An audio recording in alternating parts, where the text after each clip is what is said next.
Semalam, Buletin TV9 membongkar kegiatan pemilik rumah yang tergamak mengubah suai kediaman bagi menyumbat lebih ramai penyewa. Setiap sudut dan ruang dipisahkan untuk dijadikan bilik.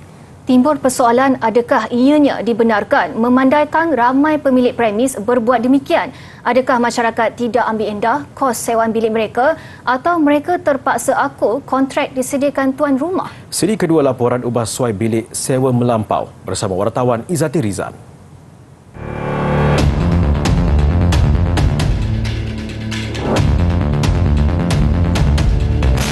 Dan untuk mengetahui sama ada isu ini semakin membelit masyarakat ataupun tidak, apa kata kita tanya orang awam? Jom. Cik, selaku orang awam, apa pendapat Encik mengenai kadar sewa bilik di Lembah Kelang ketika ini? Kadar harga sewa bilik sekarang ni agak tak masuk akal dengan kita tahu situasi ekonomi kita yang tak menentu kan.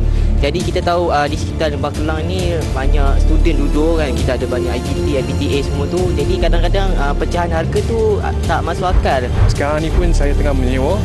Bilik tu amat-amat kecil dan memang tak baloi. Lagipun rumah yang saya duduk tu kira rumah tu asal saya nampak 3 bilik. Tapi bila saya masuk tu asal dia buat partition tu sampai 6 bilik jadi. Kalau tak dipantau dengan lebih lagi kan. Bagi saya tak kira lah penyewa rumah ataupun ejen property akan menindas penyewa macam saya.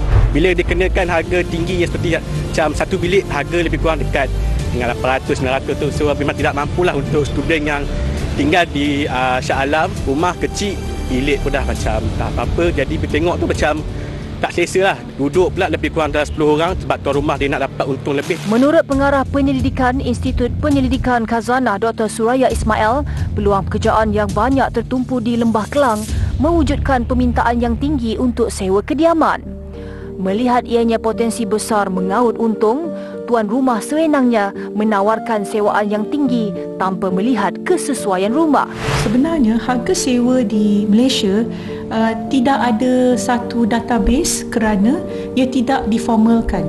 Maknanya kalau you pergi dekat nak beli rumah kan, you ada transaksi dengan bank, you ada sales and purchase agreement, and ini semua akan ada chop orang kata duty stamp, and then it's all very open. Tapi bukan dengan rental lah.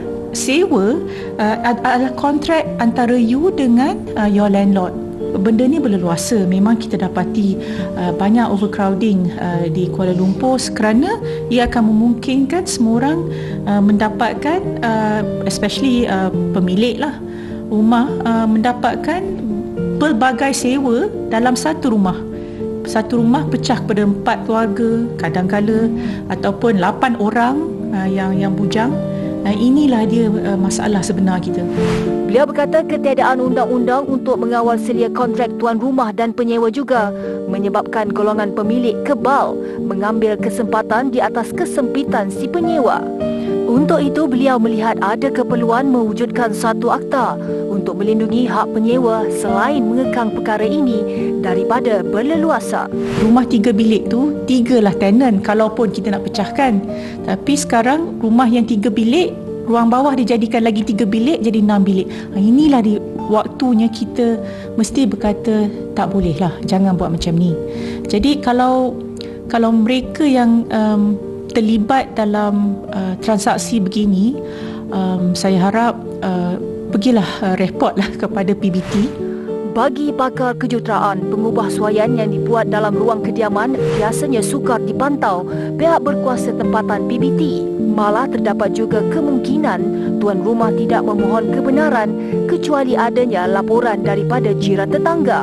Mengambil kira sudut kejuruteraan, kerosakan struktur timbul apabila beban yang dikenakan ke atas binaan melebihi beban yang direka bentuk. Untuk itu, menggunakan papan lapis atau bata ringan tidak memberi mudarat besar kepada struktur bangunan. Namun, risiko mengundang kecelakaan sekiranya berlaku kebakaran. Kesan lain adalah ruang tu sendirilah. Okey, bila ruang tu tidak memenuhi minimum requirement, so dia akan melibatkan pengudaraan, dia akan melibatkan cahaya kan, keperluan cahaya, elektrik, dan yang paling utama ialah fire. Jelas beliau, bagi kediaman lot strata, tindakan boleh dikenakan kepada tuan rumah yang meletakkan bilangan penghuni melebihi had yang ditetapkan. Bagaimanapun, tiada peruntukan bagi pemilik rumah teres yang mengabaikan jumlah kapasiti.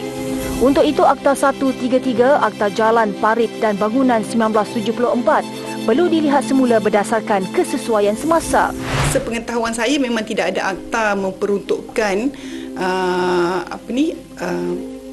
owner ataupun user untuk komplain. Tapi kita perlu melihat untuk memperbaiki keadaan ini, kita perlu melihat apa yang telah dilakukan oleh negara-negara membangunlah. Kita ambil contoh yang paling senang, paling dekat dengan kita kan, Singapura. Singapura daripada website yang kita semak, dia punya authority untuk bangunan ada memperuntukkan, jelas-jelas mengatakan apakah renovasi yang dibenarkan, apakah renovasi yang tidak dibenarkan. Jelas-jelas menunjukkan berapa bilangan boleh duduk dalam satu rumah tersebutlah. Tegasnya, penyewa juga tidak boleh membiarkan mereka ditekan kerana mereka ada hak mempersoalkan kediaman yang tidak menitik berat aspek keselamatan. Izzati Rizan melaporkan.